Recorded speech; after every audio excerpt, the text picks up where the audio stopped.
Hey guys, Darren Kai here, coach of Wise Ocean Pods, and welcome back to another episode of the club preview series we have going on this channel. On today's episode, we are discussing the Essendon Bombers. They are renowned for providing us many fantasy relevant players over the last couple of years, and if not for the past best of the decade. So, very exciting episode, a lot to get through. But before I get into some of the players, I just really wanted to wish everyone a Merry Christmas. I'm recording this on Christmas Eve. I'm currently on holidays, so really scrambling to get this one out for you guys. But yeah, and I do apologise if the video quality is a little bit worse than normal, but let's get into today's episode.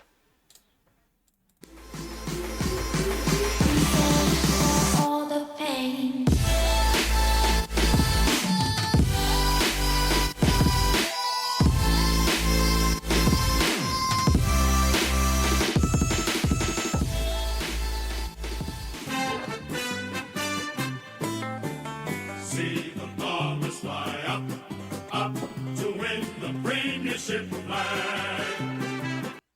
Now they went. So the Essendon Bombers have some few big changes coming in the 2025 season. Even though they weren't super active in the trade period, they have made some off-season changes, which is surprisingly to me because they finished 11th last year, and I thought they'd make some big moves. You know, they've got a pretty good list. And I just thought they'd make some different moves just to continue to push for that top 8, which they've been striving for probably the last 3 or 4 years, if not even longer than that. But I'm honestly expecting them to decline in 2025. They didn't make any changes. Like I said, they made no trades in the trade period, so they brought no one in. And they lost a few players. So they lost Jake Stringer. He went to DWS in a trade. Probably not, depending on which side of the fence you're on, probably not a huge big deal. He has had his moments, but I think he's definitely on the decline in his career. And they also lost the likes of Dyson Heppel to retirement and Jake Kelly to retirement as well, which was a bit of a surprise, being a bit on the earlier side. Besides that, they had a few delistings which had shown promise and had played games even in last season. Like talking to Hyde, he played a majority of games last season. So, whether which side of the fence you're on, whether you thought he was good or whether you thought he was a bit of a stinker, he is gone either way. So there are a lot of spots to fill up in their side. So that's where we're thinking that Essendon are going to be quite relevant in 2025. They have spots to fill. We've got rookies that are quite relevant. They only went to the draft really with pick 13. That was of relevance. Besides that, they're really just going to back their list depth to really fill those holes. Like I said, they probably have 2 spots in the back line that they need to fill up, and we'll get into a few of those players that could potentially look at that. Even if you look at the best 22 that I've got up here, is Zack Reed. He's basement price. He could be one. Jordan Ridley's due to come back from injury. You're talking Nick Martin, who did play halfback last year, but has been talked to be playing on the wing again. So where does he play? You've got a Shields, who's not actually on this list. He's in the emergency. Does he play halfback? There's already been talks that he's moving out of that midfield group, so that again opens up more like CBAs to someone else because he was a big factor in that last year. Then you got the likes of Isaac Kako, however you want to pronounce it. He probably slots straight into the forward line as a small forward, taking that sort of Jake Stringer role. So he's one that I'm highly keen on. And just really how the Bombers going to structure up. Are they looking for more wingmen? Does the likes of Elijah Tardis get more midfield time when that's what he was drafted as a rookie? Do they open up to him? Or do they just continue with the develop of, the likes of Parish slotting back in there, Merrett continuing his dominant best, Durham, who really had a breakout year last year, but sort of slowed in the back end of the season. I'll show you those stats a little bit later. And then also they got Jye Caldwell, who was just absolutely massive for us, especially in the forward lines last year. But let's sort of get into the players that are on my watch list this season, and where else can you start besides from the top? And that is, if it wants to load. Again, sorry, the internet isn't super great here, so I'm hoping this goes well. Merrett. How can you get past him? He has been a fantasy gun for us for a long, long time. Priced at 108.7, so that is one of his lower scores that he's had in his career. But just look at the consistency on the man. He has been fantasy relevant since 2016, or even probably 2015 when he was in his second year after being drafted. Average 90, and then since then he has only dropped below 100 in one of those years, and back in 2020, which again was limited game time due to COVID and stuff like that. So I'm not exactly sure if that's been adjusted, but either way, he is a very, very good player and one of the more consistent players that even if you pay up for him this time of year, the start of the team, you just know he's going to hover around that mark no matter what. But he is getting on the older side now, so there's probably an argument that he said, is he moving out of the midfield? Is he changing to a more role that sort of suits his ability to use his boot more? Because we know how good of a kick he is. But he's the second highest rated midfielder in fantasy points, so he's obviously going to be one of the more expensive guys, and he's the 8th most expensive player in the game currently. Captain of the club. However, he is probably the main tag target when opposition play him. If they do have a tagger, they go straight to Zack Merrett. So that's obviously one thing you got to consider. But again, he's also a huge captain option because look at the scores that he provides. It's very uncommon that he wouldn't get a 150 for you throughout the season. So he's obviously up there. The one thing I wanted to talk about Zack Merrett really was that he spent a lot more time up forward in 2024. He was spending a lot more time in the corridor. Where I started with him last season, so I know him quite well. He wasn't floating with the stoppages, so if there was a stoppage on the wing as such, he wasn't floating over there to get those possessions. He was sort of staying in the corridor, waiting for that ball on the inside, and then he was that transition between the defensive 50 and the forward 50. So he's really utilising that boot to really spot up his forward. So that was probably a little bit of a concern for me, that maybe there's a transition point coming to Essendon that they look to move him either back or forward just to use him a bit better. And that's just with Brad Scott, I believe. I think it's Brad or Chris, one of the two. One of the Brad brothers is just looking to change up a few things to really push him. But I'd be very surprised if Merrett doesn't spend any time in CBAs. He's always going to be there. If you look at the stats here, he's obviously always been up there, averaging 80%. But you definitely can see on the back end of last season, numbers slightly dipped from, like a solid 85% to probably about a 75%, if not a little bit lower. So there are probably some concerns there for me that maybe I'm not looking to spend up. The other thing that is, again, why I probably wouldn't spend up for him right now at this point in time is that they have the opening round game, so they're playing the Suns, so that means they're going to have the early round bye, so that they have the early round bye of 4. So again, I've probably said this a lot, but I'm in the camp that I don't want to spend up on these big primos that are going to miss a game early, because that's, again, one less game that, a guy that's going to be cheaper can provide the exact same amount of points, if not more, than what a Merrett could do. And you're really banking on him absolutely going massive in those first, 3-4 games to make up that benefit, which is very unlikely going to be happening. We only saw that happen to really one person or two people last year, and that was both Tom Green and probably a Whitfield, where you really paid up for them. Even a Whitfield was probably underpriced, and I think Tom Green sort of went continued to be good throughout the start of the season before he fell off. So it is really trying to pick that perfect player, and I'm just not seeing that perfect player so far this season when they had that dream run to start off with. So as much as I love Zack Merrett, I probably won't be picking him at the start of this season. Number 2 on my list for the Essendon Bombers is Nick Martin. He was an absolute gun for us last season. He obviously started as a midfielder because he was playing on that wing role, and we knew early in the season that he was playing that halfback role and going to be getting a lot of those possessions, and he absolutely delivered that. He started with a lot of kick-ins throughout the start of the season, but that sort of tailed off to the end. But he's priced at 107.2, so $1.1 million. 5th rated in defenders and 13th rated overall, so he is well up there. So you need to talk about him because he's probably going to be part of the conversation of being a top 6 defender if this role continues. However, like I said, he lost that role towards the end of the season. I can even show you his kick-out percentages. So started really strong towards the start of the season, and that really tailed off.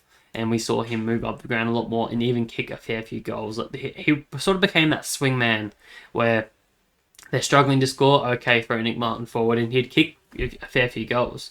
So I think that role is going to continue, and I think they're going to just use him as that pure running power, and the amount of game time this guy plays, he just can play everywhere. So I don't think he's one that I'm considering, just because that I want consistency when it comes to role, and I'd prefer him to stay in this halfback role, but I don't see that happening. And the last time he played as a winger, which was back in 2023 in his second season, he averaged 85. I'm not saying he's going to average 85 this year. I still think he could improve on that with more game time that he's having, and playing more a vital role for Essendon. So I think he can still push 95 to 100. And the other thing was that he's just a super consistent player. Looking at how many games he's played in his 3 seasons, he's probably only missed a handful of games, if not less. So he is just an insane player. 100% time on ground. We saw a lot of the time last year, and I just think that's going to continue for him. So, one, you have to keep in the books, but probably not starting with currently. Number 3 on my list is the man that blew us away last year, which was Jye Caldwell. Was absolutely massive for us in our forward lines, where he just went crazy. He started at 75 average and upped it to 95 there. He's now, like I said, priced at 95.9 after playing a lot of games. So that's priced him just under $1 million, $30,000 under $1 million. And just looking at these numbers, there's probably an argument to say that he is probably a little bit of value. Just looking at the numbers, look at the start of the season. This is where, and then looking at where he sort of kicked it off in the back half of the season. This middle part of the year was just ridiculous. When we needed it the most, when the buys were happening, he just provided. And if you didn't have him, he was hurting you dramatically. So there's probably an argument to say that he is a bit of value. It's just whether this role is going to continue. I'd easily say that he is the third midfielder for Essendon at the moment, with the likes of obviously Merrett first, Parish second, and then Caldwell third. And then you've got the likes of Durham that spent a lot of the time in the year in the midfield and then tailed off to the back end of the year. And they also threw the likes of Schultz in there when he came back from injury. Like I said, I think he's probably either not going to be playing in the side or going to be playing in the halfback role, back to where he sort of started his career.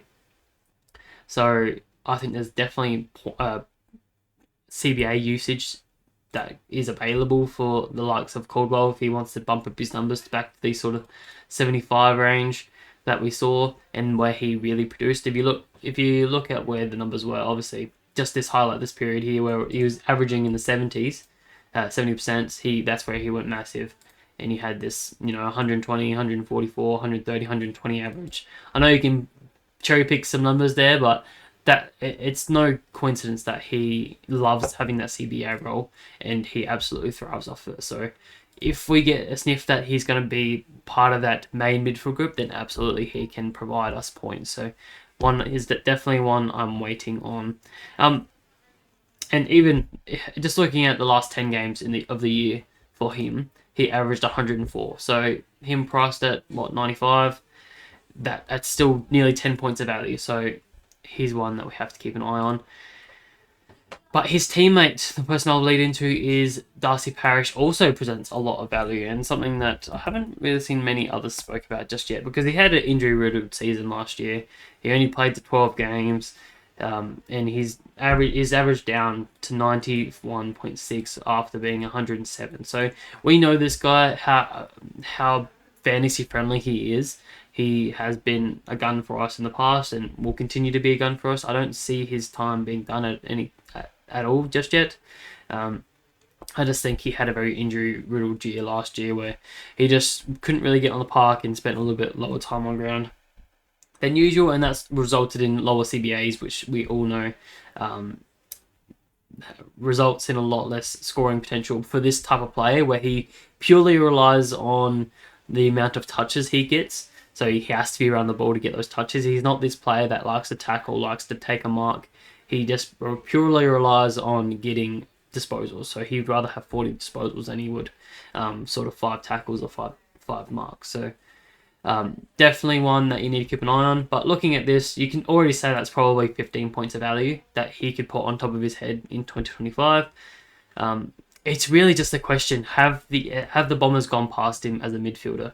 When you're looking at this list, like I said, you got Durham that has been spending a lot of time in there, particularly last year, but that did tail off when the likes of Parish came back. So you just look at those numbers, and in correlation with Durham's, they significantly dropped off. So does that mean Parish is the second midfielder? I'd probably argue that he is, and I think the fact that they contracted him for such a stupidly long contract only 2 or 3 years ago, I think they're just going to back him in to be that ball magnet for them and be that distributor, and really link up with Zack Merrett to be that outside mid that uses his penetrating kick into the forward line. So using them as a 1-2 combo, and then you've got the likes of Caldwell being that bit of a tougher midfielder who likes to tackle and is a hard nut in there. You could even argue the next person I'll talk about in Will Setterfield. Could he be that third midfielder? Because we have seen that in the past. This is a bit of unknown what's happening with him at the moment. Whether he was just injured or whether he's just out of flavour at the Bombers after being traded there only 2 seasons ago. But yeah, absolutely. I think Darcy Parish, if you haven't considered him yet, then you should be watching him in the preseason. I will dive a little bit deeper into Will Setterfield because we know what he's able to do and how much of a fantasy gun he can be when he plays games. I must stress that enough, when he plays games, because he does not get a run at it. Looking at these stretch of games over, just these last 3 years or even longer if you want to look at that. I only played the 4 games last year, 10 games before that, and the 12 games back when he was at Carlton. So he just cannot get on the park. So it is a very risky move to start with him. But he absolutely provides us value because he is priced down at 81.2, so roughly 800k, after obviously that huge discount he gets of 18% of 4 games last year. But even in those 4 games, you can see he increased his average to 99. So when he's on the park, he absolutely scores. He just needs to stay on the park. And just looking at that, you can say he's already 19 or 18 points worth of value there if he can slot back in. I do think he can slot back in there. I think if he has a full fit for preseason, he is one that they'll prefer to put in there above Jye Caldwell to be that sort of taller midfielder, to be that hard nut and to provide those big massive tackles, because we know he's a massive tackler. Just look at his averages: 6.8 tackles and 6 tackles. We saw that back in 2023, back when I started him then, and we saw it even in last season when he went absolutely massive. I can show you here. Where is his name? Why can I not see it? Oh, what's up top? So 115, straight off the back this season. This season. Then had a bit of injury and had an 80, and then had an 86 again back in round 13. And that just shows you that when he's on the park, he can score. It's just he needs to stay on the park. He had a massive knee injury. It wasn't an ACL. I think it was just a bit of cartilage damage and stuff like that. So that spent a majority of the season out. He came back for the 1 game, and I think he had another knee concern to the back end of the season, where we weren't getting many updates on that. So that's where the unknown really comes from him, whether you expect him to overcome those knee issues and then become a player for Essendon again and be one of their main midfielders, or you expect him to sort of be like, is his career sort of coming to an end because he can't overcome these injuries and he's been struggling. So I'm probably still in the camp that I think he can get back to his best. He is still quite young. I think he's like 26. I could be wrong, but he seems very young to me. Just looking at his season, he's been around since 2017, so maybe he's a bit older than that, maybe 29 or so. But he is one that is hugely on my watch list because he can be so massive for us. Then we start to get into the cheaper players, the real cheapy guys, and I've got to start with Ben Hobbs. Ben Hobbs has been one that they've drafted back probably 3 or 4 years ago now, as a highly talented midfielder who just is sort of breaking into the side, but he's priced down at 48. So below 500k, And he just is one that we absolutely got to keep an eye on, because we know this guy can be fantasy relevant. Just even look at his average this year compared to last year. He is nearly 30 points of value if he can get back to his 2023 average, where we saw 2024, he was just sort of thrown around. He wasn't sort of in the role that we really expected from him. So I'm highly expecting him to, if not break into the midfield, he could be, a part of that rotation mix with the likes of Shields moving out. Maybe he even plays a halfback role with the likes of with Heppel moving out, and Jake Kelly. Does he take one of those roles? I'd probably say he's more suited to the Heppel role than the Jake Kelly role, being that third defender. But here's one you got to keep an eye on. He's sort of had spurts of midfield time looking at that, but nothing major that we're sort of expecting. And like I said, with the changes that are happening, you've got Jake Stringer out, so that's a bunch of CBA points availability that they've got there. As I said, Shoot's probably moving out of there. Does the Merrett move out? Like there's so many moving parts in their side. So one you got to keep an eye on as well. Next one, we're getting to sort of the cheaper rookie guys, and I'll bring up their numbers. So we'll start with Isaac Kako. Obviously, pick 13 for the Essendon Bombers last year, in the draft period. Priced at 304k. He averaged 81 in the Talent League in 2024, so he does know how to rack up the ball as a small forward. You got to remember he is a small forward, so he's going to be sitting probably most likely on our benches in the forward line. So you're not looking for a huge amount. You just need someone that's going to play consistent games and that's going to provide and kick up their pricing tag to really boost your cash generation to start the season. And I think that he's absolutely one that we're probably going to start with, because when you're drafting when you're drafting a small forward at such a high pick, it's pretty common that they're going to get some early game times because they have so much talent that is going to be utilized so quickly. So, and it was perfect timing considering that a stringer moved on, so that already opened up an extra spot for the likes of Kako to slot straight in. So, for that reason, he is already in my side. I don't expect him to average much. Like I said, I think he probably averages around that 40 to 50 range. Just ticking along slowly to start the season. He might pop up for a big game here and there, kick a couple bags, kick a few goals, and just really tick along his price tag. It's really just a question, if we're expecting the Bombers to decline as I expect, are they going to struggle to score? Is the ball going to be limited time in the forward line for a Kako to kick and get those possessions? Or is it going to help him, Is he one of those players that really work hard as a small midfielder a small forward to work back and really get those extra possessions? We really don't know, but looking at his numbers, he is one that can rack up the ball a little bit, in providing his average to 81 in a small forward role.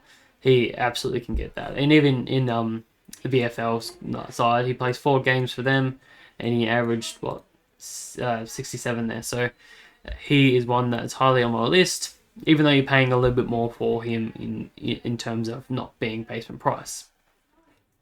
Then we got a few others that are permanently basement price. So you got the likes of, I'll start with Zach Reed.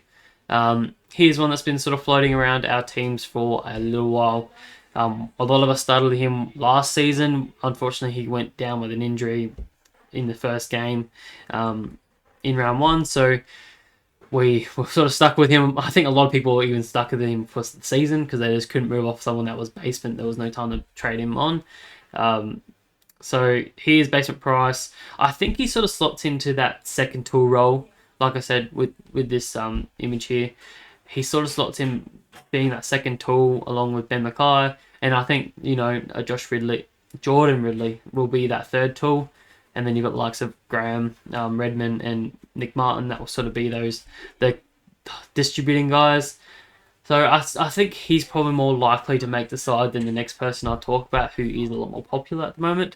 But in terms of Zach Reed's numbers, you're not expecting a huge amount. Like, he does have some games where he goes absolutely massive and hits hundreds.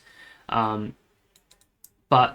more than likely, he's probably just going to be this guy that averages sort of 40 to 50, potentially could push up to 60 if we are expecting the Essendon to spend more, they have more ball in the back line, then he could absolutely be part of those players that start to rack up a little bit. So here's one that I'm highly looking at. But again, I don't like to pick these sort of key position players just because they aren't the guys that the clubs really want the ball in their hands, right? They would rather have the ball in the hands of the halfback players that can use their speed and agility to get the ball going forward and then potentially kick goals. So for that reason, he doesn't make my side just yet, but it's definitely one that I'm highly watching. This next guy I'm really excited about, and that is Saad El Howie, or whatever you call it. I could definitely probably butcher that, but he is baseman again, 230k. Look at his numbers. It speaks for itself. This is VFL numbers, and all last season in 2024, he averaged well over 100. Well, not well over 100. I think he just broke even on the 100 average, playing this halfback role for the Northern Bullets. And he's obviously been traded or moved over to Essendon, and there's a potential that he's going to start in the Essendon side. It's just where do you see him playing? He's a small halfback. He has a lot of speed and agility, but does he take over a role from the likes of Graham, a Redmond, or a Nick Martin, or even likes of Dylan Shields, who may move back there, or Archie Roberts, who broke out in the side late last season as well. I just don't see him getting past those sort of guys, and I don't see him slotting in straight away. I could absolutely be wrong. There could be injuries, and that could happen. But the most likely scenario will be he is going to be depth and one that they develop in the next couple of seasons. But there is potential that he could replace that Heppel role. But I'm just not super keen on it just yet. Even though it is great because he does have defender mid status, so he has the perfect DPP to be able to move around there for us. So here's the last one that I'm really, really hopeful on. There's a few others that I'm keen on as well, but I didn't really dive too deep into it. Nick Cox, he could definitely be one. He is super cheap as well. Obviously, I would have liked Archie Roberts. He did show a lot last season, but being he is upwards of 700k, I just don't think I'm willing to pay up for that sort of player in their second season or third season, whatever he's in. And your caddies who are only in the second season and stuff like that. Even as Sardis, I would love for him to play as a midfielder because we have seen he's such a fantasy player too. But I just don't see it happening this year, and they're not really showing that. Looking to change that much that they're probably slotting in. But again, early in the preseason, we'll watch as things develop. Alrighty guys, well I think that's sort of the video done for today. A bit of a longer one for you guys, but there's a lot that we needed to go through for the Essendon Bombers because they are such a fantasy side, and I probably didn't say it off the top, but they were the most fantasy relevant team in 2024 and will probably continue to be. But that'll be all for today. I'll catch you guys in the next one.